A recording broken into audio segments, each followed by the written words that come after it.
அனைவருக்கும் வணக்கம். 2026ஆம் ஆண்டு தேர்தல். இந்த தேர்தலில் மிக பெரும் மாற்றம் வரும். அடுத்தடுத்து என்னென்ன நடக்க போகிறதோ அப்படிங்கிறத நிறைய பேர் கணிச்சு சொல்லிகிட்டே இருந்தாங்க. இந்த முன்கூட்டியே அறிவிக்கக்கூடியது அப்படின்னு பார்த்தீங்கன்னா ஒரு சிலர் சொல்கிறது தான் நடக்குது. அதில் முக்கியமாக சிவன்மலை ஆண்டவன் உத்தரவு பெட்டி அப்படின்னு பார்த்தீங்கன்னா இந்த உலகத்தில் என்ன நடக்க போகுது அப்படிங்கிறத முன்கூட்டியே அறிவிக்கக்கூடியது தான் இந்த ஆண்டவன் உத்தரவு அப்படின்னு சொல்லலாம். அப்படி ஆண்டவன் உத்தரவு பெட்டி இந்த வருடம் தொடங்கும் போதே என்ன இந்த அரசியல் பற்றி என்ன சொல்லி இருந்தது, அது இப்போ நடந்திருக்கா அப்படிங்கிறது தான் நம்ம பார்க்க போகிறோம். இந்த ஆண்டவன் உத்தரவு பட்டியல அப்படி அரசு பற்றி என்ன சொல்லப்பட்டிருந்தது அப்படிங்கிறத நான் சொல்கிறேன். வீடியோவை ஸ்கிப் பண்ணாமல் பாருங்கள். இந்த வீடியோவை பார்க்கக்கூடிய நீங்கள் இப்போ நடந்திருக்கக்கூடிய இந்த தேர்தல் மாற்றம், இந்த தேர்தலில் சந்தித்திருக்கக்கூடிய மிக பெரும் ஒரு மாற்றத்தை பற்றி நீங்கள் என்ன நினைக்கிறீங்க அப்படிங்கிற உங்களுடைய கருத்துக்களை மறக்காமல் கமெண்ட் பாக்ஸில் பதிவிடுங்க. வீடியோவை ஸ்கிப் பண்ணாமல் பாருங்க. நீங்க இன்னும் உற்சாகம் டிவி சேனலை சப்ஸ்கிரைப் பண்ணாம இருந்தா சப்ஸ்கிரைப் பண்ணிக்கோங்க. கூடவே இருக்க பெல் ஐகானை மறக்காம கிளிக் பண்ணிருங்க. வாங்க வீடியோக்குள்ள போகலாம். இந்த வீடியோ பார்த்துட்டு இருக்கக்கூடிய உங்களுக்கு ஜோதிட ரீதியாக ஏதாவது தகவல்கள் தெரிந்து கொள்ளணும், உங்களுக்கு அடுத்தது தொழிலோ அல்லது அடுத்த வரக்கூடிய காலகட்டத்தில் எந்த மாதிரியான மாற்றங்களை நீங்கள் சந்திக்க போகிறீங்க அப்படிங்கிற உங்களுடைய கருத்துக்களை தெரிஞ்சுக்கணும் அப்படின்னா இந்த வீடியோவுக்கு கீழே டிஸ்கிரிப்ஷனில் வராகி அம்மன் ஜோதிட நிலையத்தின் தொலைபேசி எண் கொடுத்துருக்கேன். அந்த எண்ணுக்கு தொடர்பு கொண்டு பேசி பாருங்கள். கண்டிப்பாக உங்கள் வாழ்க்கையில் இருக்கக்கூடிய எல்லா பிரச்சனைகளுக்கும் சரியான தீர்வு கிடைக்கும். இந்த சிவன்மலை ஆண்டவர் உத்தரவு அப்படின்னு பார்த்தீங்கன்னா ஒவ்வொரு முறை பொருள் மாற்றம். அந்த பெட்டியில் 100க்கும் மேற்பட்ட பொருட்கள் இதுவரைக்கும் மாற்றி வச்சுருக்காங்க. ஒவ்வொரு முறை இந்த பொருள் மாற்றம் நடக்கும் போதுமே மிக பெரும் மாற்றத்தை சொல்லிடுவாங்க. அதனால தான் இந்த பொருள் மாற்றம் அப்படிங்கிறது நம்ம முக்கியத்துவம் கொடுத்து பார்க்குறோம். சரி, எப்போ இந்த பொருள் மாற்றத்தில் அரசியல் பற்றி சொல்லப்பட்டிருந்தது அப்படின்னு பார்த்தீங்கன்னா 2026ஆம் ஆண்டு மார்ச் 10ஆம் தேதி ஆண்டவன் உத்தரவு படி இந்த ஆண்டவன் உத்தரவு பெட்டியில் மஞ்சள் பிள்ளையார், வெற்றிலை, பாக்கு, அருகம்புல், எலுமிச்சை பழம் இவையெல்லாம் மாற்றி வைக்கப்பட்டிருந்தது. அதற்கு முன்னாடி ஒரு மண் கலயத்தில் ஒரு தீர்த்தம் வைத்திருந்தாங்க. ராமேஸ்வர தீர்த்தம் அப்படின்னு சொல்லக்கூடிய ஒரு தீர்த்தம் வைக்கப்பட்டிருந்தது. அதற்கு பிறகு இந்த பொருட்கள் தான் ஆண்டவன் உத்தரவு பெட்டியில் மாற்றம் செய்யப்பட்டிருந்தது. இதில் என்ன சொல்லியிருக்காங்க அப்படின்னா ஒவ்வொரு பொருளுக்குமே ஒவ்வொரு அர்த்தம் சொல்லியிருந்தாங்க. இந்த பொருள் இதை தான் குறிக்கிறது, இந்த மாற்றம் தான் நடக்க போகிறது அப்படின்னு சொல்லியிருந்தாங்க.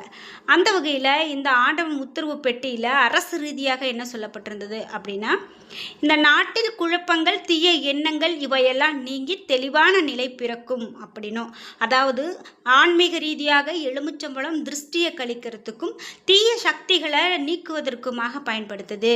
குறிப்பாக இது உத்தரவில் வந்ததால் நிறைய பிரச்சனைகள் தீர்க்கப்படும் அப்படின்னு சொல்லப்பட்டிருந்தது. அது மட்டும் இல்லாமல் அதிகாரம் அல்லது அரசு ரீதியான மாற்றங்களையும் இது குறிக்கலாம் அப்படின்னு ஒரு அனுமானமான கருத்து தான் இது. ஒரு அனுமானமாக இது சொல்லப்பட்டிருந்தது. முக்கியமாக இந்த மாதிரி அப்போவே சிவன்மலை ஆண்டவன் உத்தரவு பெட்டியில் இருக்கக்கூடிய பொருளை குறித்து ஒரு தகவல் வெளியானது. இந்த 4 பொருட்களுமே உத்தரவு பெட்டியில் ஒன்றாக வரும்போது நாட்டில் மங்களம் பெருகும் அப்படின்னும், நோய்கள் அகலும் எனவும், மக்கள் மத்தியில் தர்மம் தலைக்கும் எனவும் நேர்மறையாக உணர்த்தப்பட்டிருந்திருக்கு. அப்படி இந்த பொருட்கள் தான் இப்படி அரசியல் மாற்றத்திற்கான ஒரு விளைவாக சொல்லப்பட்டிருந்தது அப்படின்னா அது மிகையாகாது. அப்படி இந்த பொருட்கள் வைக்கப்பட்டிருந்ததுக்கு அப்புறமா கூட இப்போது 40 நாட்களுக்கு பிறகு மீண்டும் பொருள் மாற்றம் நடந்தது.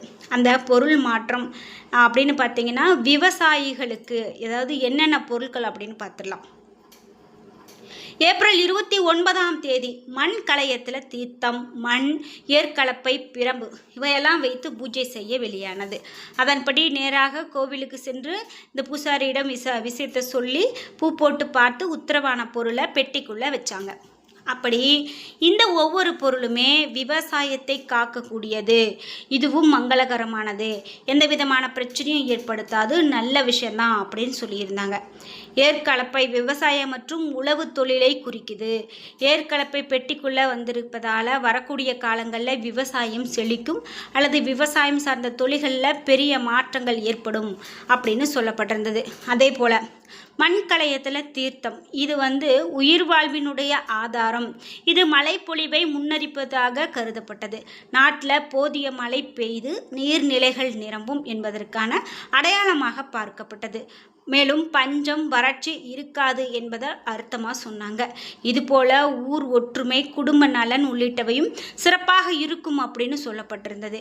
இப்படி ஆண்டவன் உத்தரவு பெட்டியில் ஒவ்வொரு முறை பொருள் மாற்றம் நடக்கும்போதுமே மிக பெரும் மாற்றங்களை சந்திக்க போகிறது அப்படின்னு சொல்லலாம். சரி, இப்போ இந்த தேர்தல் காலம் எப்படி இருக்குது அப்படின்னு பார்த்தீங்கன்னா, தேர்தலில் 108 இடங்களில் அமோகமாக வெற்றி பெற்று இப்போது இந்த தாவேக அப்படின்னு சொல்லக்கூடிய தமிழக வெற்றி கழகம் முன்னணியில் இருந்தது. அவங்க வெற்றியும் பெற்றிருக்காங்க. அந்த நிலையில் 108 தொகுதிகளை பெற்றிருந்தாலும் கூட 118 தொகுதிகள் வேணும் அப்படிங்கிற ஒரு கட்டாயத்துக்கு இப்போது தள்ளப்பட்டிருக்கு. அப்போது 118 தொகுதிகளுக்கு என்ன பண்ணணும் அப்படின்னா, கூட்டணிகளுடைய ஆதரவு தேவை, மற்ற கட்சிகளுடைய ஆதரவு தேவை அப்படின்னு சொல்றதால கூட்டணிக்காக இப்போ விமர்சிக்கப்பட்டிருக்கு. முக்கியமாக விஜய்க்கு ஆதரவு குறித்து சற்று நேரத்தில் அறிவிக்கப்படும் அப்படின்னு காங்கிரசுடைய மேலிடத்திலிருந்து பொறுப்பாளர் மூலமாக ஒரு அறிவிக்கை சொல்லப்பட்டிருக்கு. திமுக கூட்டணியில் 28 தொகுதிகளில் போட்டியிட்ட காங்கிரஸ் 5 தொகுதிகளில் வெற்றி பெற்றிருக்கு. குறிப்பாக காங்கிரஸ் அப்படின்னு பார்த்தீங்கன்னா ஒரு சில இடங்களையே பெற்றிருந்தாலும் கூட இப்போ இது தாவேக கூட தமிழக வெற்றி கழகத்தினுடைய கூட்டணி போடும்போது அது மிக பெரும் ஒரு பலமாக இருக்கும் அப்படின்னு நம்பப்படுது. அது மட்டும் இல்லாமல் 108 தொகுதிகளில் வெற்றி பெற்ற தாவேகாவுக்கு ஆட்சி அமைக்க பெரும்பான்மையை நிரூபிக்க ஒரு எம்எல்ஏக்கள் தேவைப்படுகிறது. இதனால் 2 எம்எல்ஏக்களை கொண்டிருக்கக்கூடிய இந்திய கம்யூனிஸ்ட், மார்க்சிஸ்ட் மற்றும் விசிகாவுக்கு ஆதரவு கோரி விஜய் கடிதம் அனுப்பியிருக்காரு. இதுதான் இன்னைக்கு தலைப்பு செய்தியாகவும் மிக பெரும் பரபரப்பை உருவாக்கக்கூடிய செய்தியாகவும் இருக்குது அப்படின்னு சொல்லலாம். என்னதான் முதலமைச்சராக போகிறாங்க அப்படின்னு சொன்னாலும் கூட கூட்டணி கட்சிகளுடைய ஆதரவு தேவை அப்படிங்கிற ஒரு நிலையில் நின்றுருக்காங்க அப்படின்னு சொல்லலாம். முக்கியமாக இதற்கிடையில் தாவேக அதாவது தமிழக வெற்றி கழகம் ஆட்சிக்கு ஆதரவு அளிப்பது குறித்து தேர்தலில் வெற்றி பெற்ற காங்கிரஸ் வேட்பாளர்கள் 5 பேரோடு அக்கட்சியினுடைய மேலிட பொறுப்பாளர் பேசுவார், ஆலோசனை நடத்துவார். சென்னை விமான நிலையத்தில் பேட்டி அளித்த அவர் விஜய்க்கு ஆதரவு குறித்து சற்று நேரத்தில் முடிவு அறிவிக்கப்படும் அப்படின்னு சொல்லப்பட்டிருந்தது. முக்கியமாக தாவேகாவுக்கு ஆதரவு அப்படின்னு காங்கிரஸ் அறிவிக்கும் பட்சத்தில் திமுகவோடு 2016ஆம் ஆண்டு முதல் தொடரக்கூடிய இந்த கட்சியினுடைய கூட்டணி முடிவுக்கு வந்துவிடுமா அப்படிங்கிறது ஒரு கேள்விக்குறியாகவே இருக்குது. இப்படி இந்த தேர்தல் களமானது ரொம்பவே ஒரு பரபரப்பை ஏற்படுத்தக்கூடிய விதமாகத்தான் போய்கிட்டு இருக்கு அப்படின்னு சொல்லலாம். மக்கள் இதை உற்று நோக்கி கொண்டிருக்காங்க அப்படின்னு சொல்லலாம். அதுபோல் குறிப்பிட்டு தமிழக வரலாற்றில் இத்தனை ஆண்டுகளில் இதுவரை காணப்படாத ஒரு தனித்துவமான தேர்தலாக இது அமைந்திருக்கிறது அப்படின்னு சொல்லலாம். மூத்த பத்திரிகையாளர்களும் இதை சொல்கிறாங்க. கிட்டத்தட்ட அனைத்து அரசியல் நோக்கங்களுமே இந்த தமிழக வெற்றி கழக மக்களிடையே பரவலாக ஏற்படுத்திய தாக்கத்தை குறைத்து மதிப்பிட்டிருக்காங்க அப்படின்னு சொல்லலாம். இது எம்ஜிஆருக்கு மற்றும் என்டிஆருக்கு கிடைத்த ஆதரவு போல இல்லை. வாக்காளர்களில் ஒரு பகுதியினர் கிட்டத்தட்ட ஒட்டுமொத்தமாக விஜய்க்கு ஆதரவளித்து இருக்கிறத இந்த முடிவுகள் உணர்த்துகிறது அப்படின்னு சொல்கிறாங்க. அது மட்டும் இல்லாமல் இந்த தேர்தலில் மிக முக்கியமான சாராம்சம் தமிழ்நாட்டினுடைய நீண்ட கால இரு துருவ அரசியல் வரலாற்றில் ஏற்பட்டிருக்கக்கூடிய மாற்றம் அப்படின்னு சொல்லலாம். அதாவது இவர்கள் இல்லைன்னா அவர்கள், அவர்கள் இல்லைன்னா இவர்கள், இரு துருவ அரசியல் அப்படின்னு நிலவிக்கிட்டு இருந்தக்கூடிய இத்தனை ஆண்டுகள் கடந்து வந்த நிலையில் தற்போது இதில் மிக பெரும் மாற்றத்தை கொண்டு வந்திருக்காங்க இந்த தமிழக வெற்றி கழகம் அப்படின்னே சொல்லலாம். இதோடு தமிழ்நாட்டை பொறுத்தவரை காங்கிரஸ் ஆட்சி கட்டில் இருந்து அகற்றப்பட்ட 1967ஆம் ஆண்டுக்கு பிறகு திமுக அல்லது அதிமுகவே ஆட்சியில் இருந்திருக்காங்க. தற்போது தாவேகாவினுடைய எழுச்சி அந்த நீட்சியை உடைத்திருக்கிறது அப்படின்னு தான் நம்ம சொல்லணும். இன்னும் தமிழகத்தில் என்னெல்லாம் நடக்க போகிறது, இந்த புதிதாக போன கட்சியில் எப்படியெல்லாம் தமிழ்நாட்டை ஆதரிக்க போகிறாங்க, என்னென்ன விஷயங்களெல்லாம் சமாளிக்க போகிறாங்க, இது எல்லாமே நம்ம பொறுத்திருந்து தான் பார்க்கணும். என்ன நண்பர்களே, இன்றைக்கி வீடியோவில் நாம் இந்த அரசியல் களத்தை பற்றி சிவன்மலை ஆண்டவன் உத்தரவு பெட்டியில் வந்த பொருள் பற்றி பார்த்தோம். இந்த வீடியோ கண்டிப்பாக உங்களுக்கு ரொம்ப பயனுள்ளதாக இருந்திருக்கும். வீடியோ உங்களுக்கு பிடிச்சிருந்தா லைக் பண்ணுங்கள், ஷேர் பண்ணுங்கள், கமெண்ட் பண்ணுங்கள். நீங்கள் இன்னும் உற்சாகம் டிவி சேனலை சப்ஸ்கிரைப் பண்ணாமல் இருந்தால் சப்ஸ்கிரைப் பண்ணிக்கோங்க. கூடவே இருக்க பெல் ஐக்கானை மறக்காமல் கிளிக் பண்ணிடுங்க.